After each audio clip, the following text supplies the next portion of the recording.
Сайн байцгаана уу? Энд маань за Галаат 3:8-аас уншчихъя.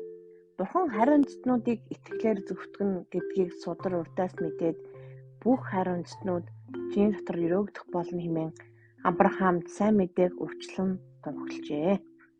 Тиймээс итгэлийн хүмүүс итгэгч Авраамын хамт өрөөгдсөн ажээ. Тэгэхээр бид өрөөгдсөн байх юм л дээ. Авраамын дотор Авраамын хамт хуулийн үйлсийг түшигчид бүгдээрээ хараалын дор байдаг. Учир нь хуулийн номд бичигдсэн бүхнийг хэрэгжүүлэхийн тулд тэдгээрийн дотор байнга байдаггүй хүмүүр хараагдсан гэж бичдэжээ. Тэгэхээр аав ээжээ хүндлэхэд аав ээжээ хүндлээгүй л байх юм бол юм нэг л үлдсэн бөгөөд хараалт унчлаа л гэсэн үг. Тэгэхээр энэ бүгдийг биелүүлнэ гэдэг бол үнэхээр боломжгүй зүйл. Тийм учраас бид нарт үнэхээр Иесус хэрэгтэй юм л да гэж бичсэн байна. Хинч Бурхны өмнө хуулиар зөвтгөгддөггүй гэдэг нь тодорхой. Яагаад гэвэл зөвтгөн итгэлээр амьдрнаа. Хууль нь итгэлээс гараагүй. Харин эдгээрийг биелүүлэгч нь тэдгээрийн амьд байх болно. Тэдгээр Христ бидний төлөө хараал болсноороо биднийг хуулийн хараалаас золсон юм аа. Учир нь модон дээр өлгөгдөгч хүн бүр хараагдсан юм гэж бичигдсэн байдаг. Энэ Христ Есүс дотор Авраамын өрөөлийг хариу үндэстнүүдийг эрүүлэхийн тулд юм аа. Тэгэхээр бид нар зөвхөн Есүс Христээр аврагдаа зогсохгүй бас Есүс Христ дотор Авраамын өрөөлийг хариу үндэстнүүдэд эрүүлэхийн тулд юм аа гэж. Тэр үнээр хариу үндэстнүүд бид Авраамын өрөөлийг хамт хүртсэн боловч Христ Есүс дотор гэдгийг анхааралтай сонсороо.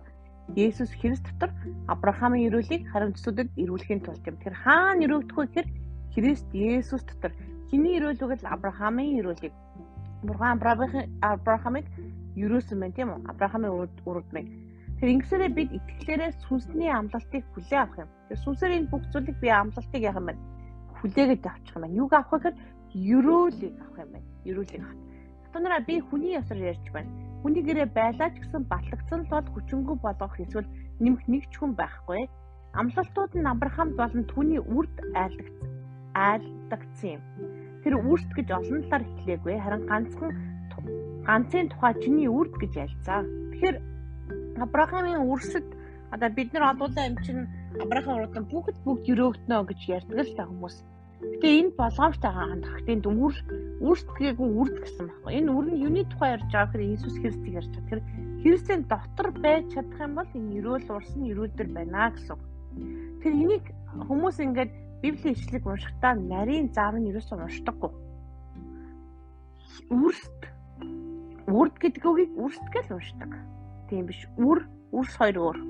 Тэр нэг л өрөөгдсөн байхгүй. Нэг нь. Тэгэхээр тэр нь би юу чи биш Иесус дотор байх юм бол тэр өрөөл бүгдээрээ биднийх гэсэн үг. Тэр Иесус дотор л байж чадах юм бол энэ өрөөл таныхаа гэсэн үг. Чиний үрд гэж айлцсан. Тэр бол Христ мөн гэж бүр энэ бичлэл дээр нь яасан байна. Бичсэн байна. Цааш нь унших юм бол цааш нь 16 дугаар ишлэгийг унших юм бол 16 дугаар ишлэл дотор үрд гэж айлцсан. Тэр бол Христ мөн. Би үнийг ярьж байна. Бурхнаар урд нь батлагдсан гэрээг 430 жилийн дараа ирсэн тэр хуульч хүчингүй болгодоггүй. Түүнчлэн амлалтыг хүчингүй болгодоггүй. Тэгэхээр Бурхан биднэрт амласан болвол одоо чи өрөөгдөхгүй гэж орилоод ч юм уу эсвэл залбираад өрөөл авах гэж байдгаараа хичээгээд авах шаардлага байхгүй гэсэн. Яагаад гэвэл гэрээгээр амлалтаар эдгээр биднийх харин та зөвхөн Иесусийн дотор байна уу гэдэг нь чухал юм байна. Тэр хуулиас ирдэг бол амлалтаас ирдэггүй гэсэн үгийг гэсэн үг бол харин Бурхан үүнийг Авраамд амлалтаас сойрхсон. Тэгэхээр Бурхан яасан бэлээ? Иесус Бурхан бол амлалтаар Авраамд хэлсэн ба. Тэгэхээр Бурхан одоо танд ямар нэг юм амласан бол тэрэндээ заавал хүрнэ гэсэн. Зарим хүмүүс хэлдэг л дээ бичгтэйг бол Бурхан чиний зүудэнд ч юм уу зүгээр ярьсан бол тэр чинь сонин биш гэж хэлдэг. Юу гэсэн үг вэ? Тэгвэл Авраамд амласан амлалтууд дандаа л бичлэгээр биш аман үгээр хэлэгдсэн байдаг л да. Авраамд өөрт нь үзэгдэл зүүдээр зүйл харагдаж ирсэн хэлсэн байдаг. Эдгээр төглүүд зүүдүүд бол чухал байна. Авраамд амлалтаас сойрхсон ажээ. Бид бол хууль байгаа юм бол энэ амлалтыг авсан нэгэнд үр эртэл 100-ын газраар тэнгэрч дамжуул тогтоогдсон нэгүт хилэнцээс болж нэмэгдэжээ. Дуучин ганц тал байдаггүй харин Бурхан бол ганцаа гэж.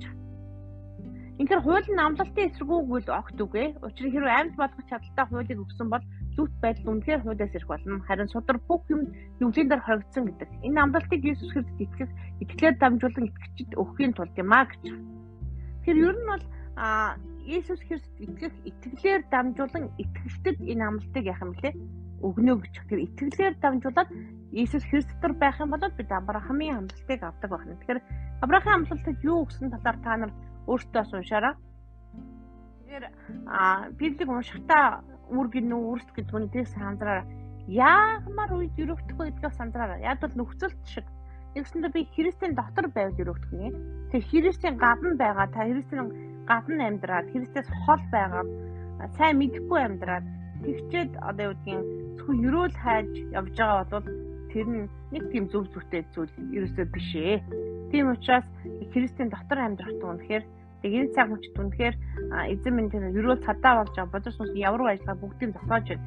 Үнэхээр энэ амлагдсан хүмүүст өгсөн тэр зүйлийг авахтан цадаа болж байгаа бүх зүйлийг назар Есүсний тэр талчин хайж зэмлэж байна эзэн Есүсээс дотор. Тэгээд үнэхээр хүмүүс Христийн дотор амлагдсан зүйлүүдээ авах болтугай эзэн сонсогч нэг хүн болгон өрөөгдөх болтугай эзэн өрөөлийг бусдад бас түгээдэг болох болтугай өгдөг байх болтугай эзэн үнэхээр тэр олон хүмүүсийг өрөөдөг байхад туслаарай эзэн Есүсийн нэрээр залбирanгуйлаа. Амен.